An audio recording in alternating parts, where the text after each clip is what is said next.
السلام علیکم دوستو، کیسے ہیں آپ سب؟ امید کرتا ہوں سب خیریت سے ہوں گے۔ آپ کو اپنے چینل اے انفو لیب میں خوش آمدید کہتا ہوں۔ ویسے تو یہ دنیا تاریخ سے بھری پڑی ہے، کچھ قوموں کی تاریخ موجود ہے اور کچھ یا تو مٹ چکی ہے اور یا ناپید ہو چکی ہے اور یا اپنی اصلی حالت میں موجود نہیں۔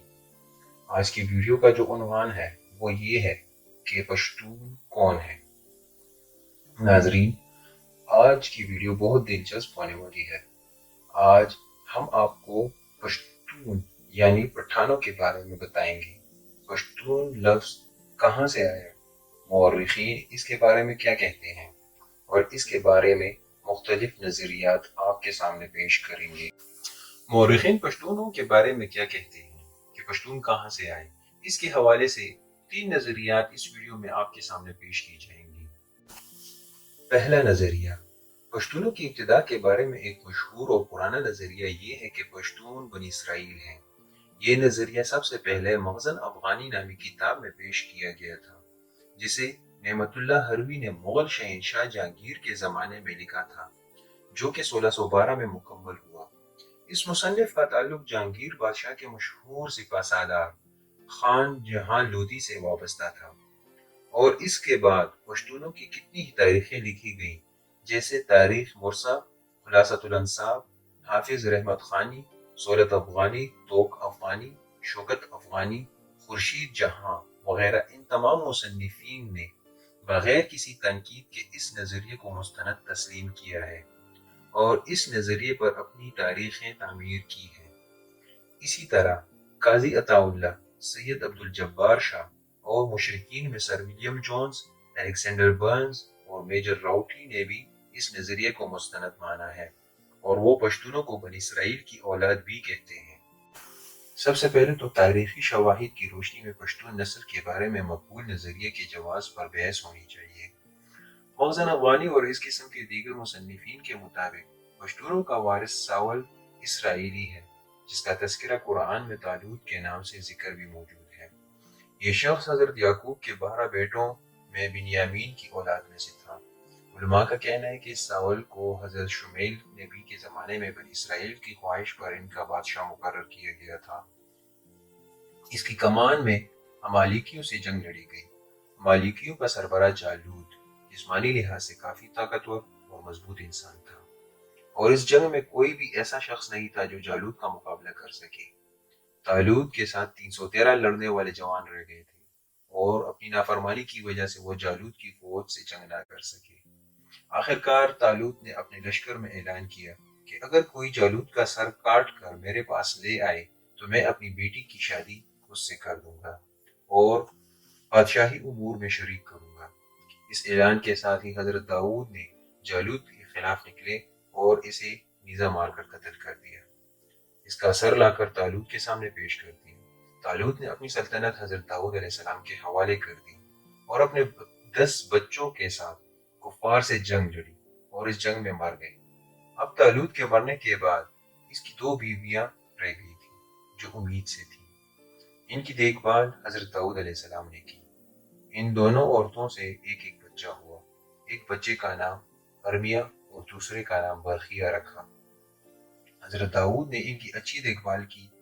یہ بچے جب بڑے ہوئے تو ان کی ذاتی خوبیوں کی وجہ سے برخیہ کو حضرت داؤد کا وزیر اعظم بنا دیا گیا اور ارمیا کو فوج کا سپہ سالار مقرر کر دیا گیا۔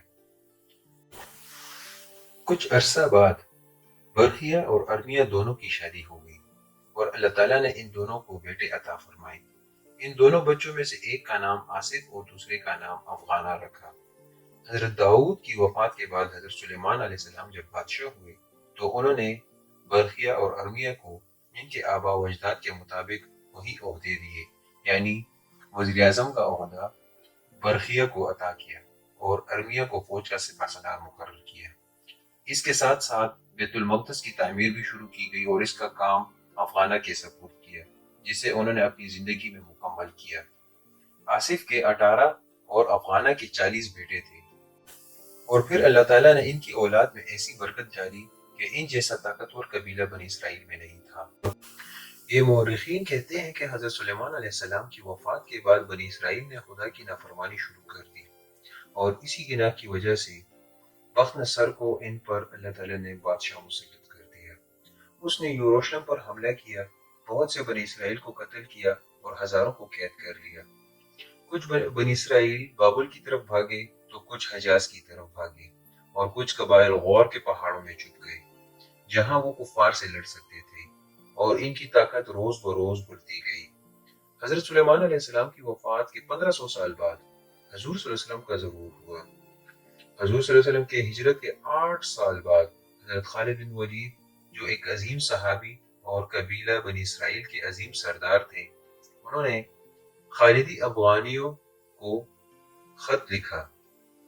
یہاں پر بتاتا چلوں، خالدی افغانی جو تھے وہ بنخو قبیلے کو کہتے ہیں۔ حضرت خالد بن ولید نے غور کے بنی اسرائیل قبیلے کو ایک خط لکھا جس میں انہوں نے حضور صلی اللہ علیہ وسلم کی نبوت اور ظہور کے بارے میں آگاہ کیا۔ اس خط کے جواب میں غور کے بنی اسرائیل نے ایک وفد کیس کی سربراہی میں روانہ کیا جو وہاں حضور صلی اللہ علیہ وسلم پر ایمان لے آئے۔ حضور صلی اللہ علیہ وآلہ وسلم نے اس وفد کے سربراہ کیس کو اسلامی نام عبد الرشید سے نوازا۔ اس دوران کیس نے اپنے ساتھیوں کے ہمراہ ایک غزوہ میں بھی شریک ہوئے اور بہت بہادری سے لڑے۔ حضور نے ان کے لیے بہت دعا کی، اور اسی بہادری کی بنا پر حضور نے ان کو بتان کا لقب دیا۔ یہاں بتاتا چلوں ناظرین، بتان عربی میں سخت لکڑی کو کہتے ہیں، اور پرانے زمانے میں اس سے کشتی بنائی جاتی تھی۔ یہ بتان وہ لکڑی ہوتی تھی جو کشتی کے نیچے اس حصے میں لگی ہوتی تھی جو پانی میں موجود ہوتی تھی، تو جب کشتی سمندر میں سفر کرتی تو وہ سمندر کی تیز لہروں کا مقابلہ کرتی۔ اور یوں حضرت خالد بن ولید نے اپنی بیٹی بی بی سارہ کو قیس عبد الرشید کے نکاح میں دے دیا۔ اس طرح اللہ تعالیٰ نے ان کو 3 بیٹوں سے نوازا، ساربان اور غشت اور بیتان۔ یہ تینوں مرد موجودہ پشتون قبائل کے وارث ہیں۔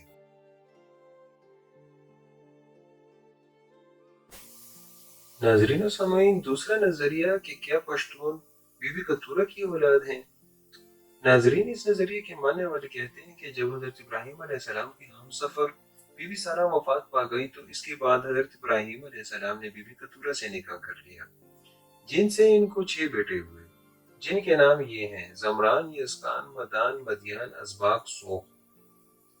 بی بی کتورہ کی 6 اولاد میں سے تورات میں صرف 2 یعنی یسکان اور مدیان کا ذکر موجود ہے، باقی 4 بچوں کا کوئی ذکر موجود نہیں۔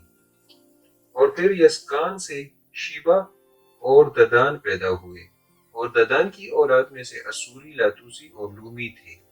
ان کی گواہی کے مطابق اصل مصنفین کا یہ خیال ہے کہ بی بی کتورہ کے لوگ جن کی اولاد کا تورات میں ذکر نہیں ہے، وہ اپنے والد کے دور میں مشرق کی طرف چلے گئے اور اس جگہ آباد ہوئے جسے مدی کہا جاتا ہے۔ اس زمانے میں یہ نئے آنے والے لوگ اس ملک میں مادی کے نام سے مشہور ہوئے، لیکن وقت گزرنے کے ساتھ ساتھ یہ لوگ فارسیوں کے ساتھ اس قدر گل مل گئے اور الجھ گئے کہ ان کو الگ کرنا مشکل ہو گیا۔ اس کے علاوہ 2 اور لوگ، یسکان اور مدیان، ان کے ارد گرد آباد ہوئے۔ مدین کے بچے مدیان اور یسکان کے بچے یسکانی مشہور ہوئے۔ تورات میں حضرت شعیب کے 3 نام یترو، حباب بن اویل اور کینی ہے۔ حضرت شعیب علیہ السلام حضرت موسیٰ علیہ السلام کے سسر بھی تھے۔ شروعات میں بنی اسرائیل اور کینیانی کے درمیان تعلقات خوشگوار تھے، لیکن بعد میں بنی اسرائیل امالیکیوں سے جب جنگیں شروع ہوئی تو حضرت سمویل رہنمائی میں طالوت نے کینیوں سے کہا کہ تم امالیکیوں کے درمیان سے نکل جاؤ، ایسا نہ ہو کہ تم بھی امالیکیوں کے ساتھ مارے جاؤ، کیونکہ جب بنی اسرائیل مصر سے نکل رہے تھے تو آپ نے ان پر بہت مہربانی کی تھی، چنانچہ انہوں نے امالیکیوں کو چھوڑ دیا۔ مورخین کے مطابق کینیانیوں نے جب امالیکیوں کو چھوڑا تو وہ زمانہ 1093 قبل مسیح تھا۔ اب سوال یہ ہے، اور سوال بنتا بھی ہے، کہ یہ کینیانی قبائل جب امالیکیوں سے نکل کر چلے گئے تو گئے کہاں؟ اس نظریے کے مصنفین کہ کے مطابق وہ مشرق کی طرف ہجرت کر کے ایران کے قبائلی علاقے میں آباد ہوئے جسے آرام کہا جاتا ہے۔ وقت گزرنے کے ساتھ ساتھ یہ لوگ پشت میں آباد ہو گئے۔ مصنفین کے مطابق پشت سبزوار کے علاقے میں اس علاقے کا نام تھا جو اسلامی دور میں پارتھیا کے نام سے جانا جاتا تھا، اور پرشین امپائر کے دور میں ان کو تبرستان کے نام سے جانا جاتا تھا۔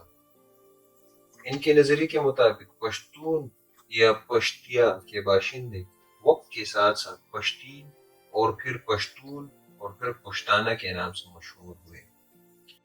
ان مصنفین کا کہنا ہے کہ ایران کے اشکان خاندان کے بادشاہ بھی وہ لوگ ہیں جن کا ذکر یونانی مورخین نے پارتھیوں کے نام سے کیا ہے، یعنی ان کی رائے کے مطابق یونانی مورخین کے پارتھی وہ لوگ ہیں جو پہلے کینٹس کے نام سے جانے جاتے تھے اور پشتیا میں رہتے تھے، اس لحاظ سے انہیں پشتین کہا جاتا ہے، اور وہ بی بی کتورہ کی اولاد تھے۔ ناظرین، چلے اب چلتے ہیں تیسرے نظریے کی جانب۔ اگر یہ درست ہے کہ پشتون بنی اسرائیل ہیں تو اس نظریے کے لیے تورات کے گہرے مطالعے کی ضرورت ہوگی، لیکن تورات تو بنی اسرائیل کی تاریخ ہے۔ محترم، تورات میں 1081 نام ہیں، لیکن اس نظریے میں کسی بھی نام کا ذکر نہیں ہے۔ افغانہ نامی پشتونوں کے دادا کے مکمل نام کی کوئی نشانی نہیں، جو حجاز میں آئے، جو حجاز میں مقیم رہے۔ آپ صلی اللہ علیہ وآلہ وسلم کی وفات کے بعد کا زمانہ ہے، اور آپ انہیں بنو نذیر، بنو قریظہ، بنو قینقاز وغیرہ کے ناموں سے جانتے ہیں، تاریخ سے بھی ثابت نہیں۔ دوسری بات یہ ہے کہ اگر کوئی مورخ ایک قوم اور دوسری قوم کے درمیان تعلق تلاش کر رہا ہے تو اس کے لیے 4 چیزیں بہت اہم ہیں۔ پہلا تاریخ، دوسری زبان، تیسرا آثار قدیمہ، اور چوتھا ڈی این اے ٹیسٹ۔ ان 4 چیزوں کو ملا کر مورخ ایک قوم کی تاریخ کے بارے میں پیشن گوئی کرتا ہے۔ تو پہلے آتے ہیں تاریخ کی جانب۔ بنی اسرائیل کی تاریخ تورات ہے اور پشتونوں کی تاریخ رگوید اور اوستا ہے۔ دونوں تاریخوں میں بڑا فرق ہے۔ اب آتے ہیں زبان کی طرف۔ جیسا کہ آپ نے دیکھا، اسرائیلی عبرانی زبان بولتے ہیں اور پشتون پشتو بولتے ہیں۔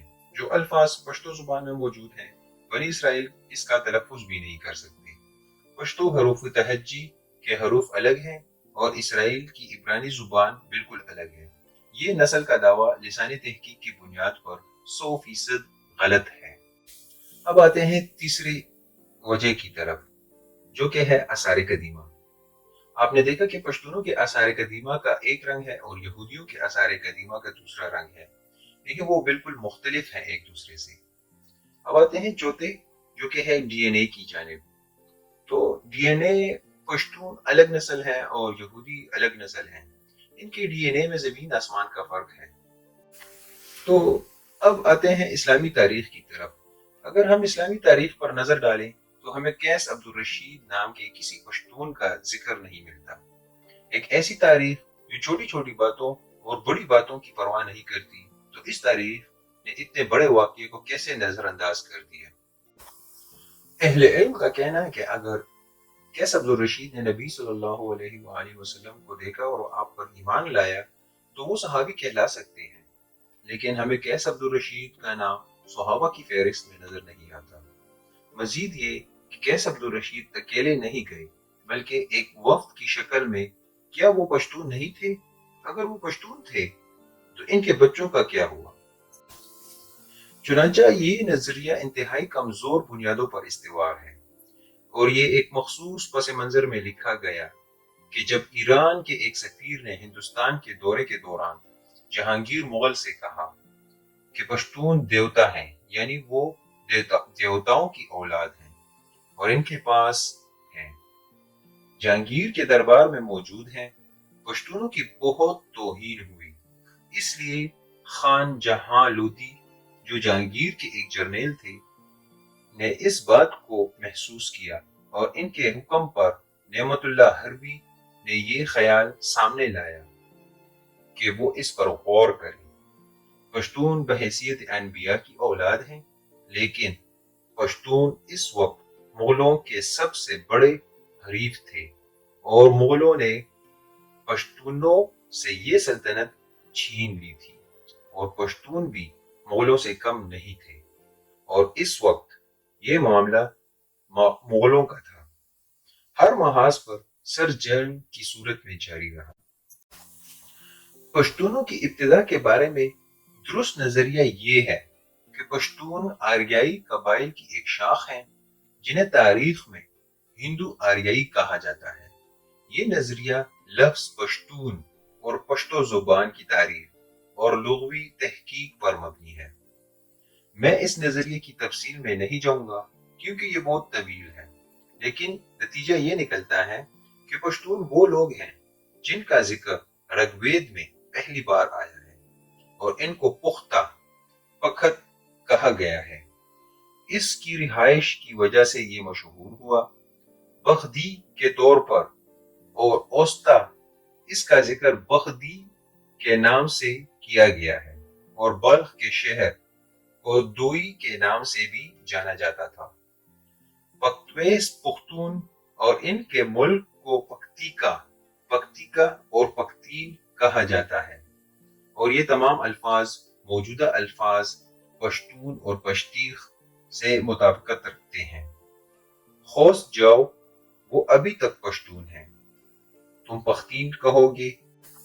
مغربی یونانیوں کی تاریخ لکھنے والے پروفیسر لاسن نے ہینڈرسن کے پختونوں اور موجودہ پشتونوں کے درمیان خط و کتابت کو قبول کیا، اور دوسرے مشرقین جیسے ٹرمپ گریورسن نے اس خط و کتابت کو قبول کیا، اور ثابت ہوا کہ پشتون آریائی ہیں، قبائل ایک شاخ ہیں، اور ان کی زبان آریائی خاندان کی زبان ہے۔ ناظرین، امید کرتا ہوں کہ آپ نے اس ویڈیو سے کافی کچھ سیکھا ہوگا اور کافی انفارمیشن آپ نے پشتونوں کے بارے میں حاصل کی ہوگی۔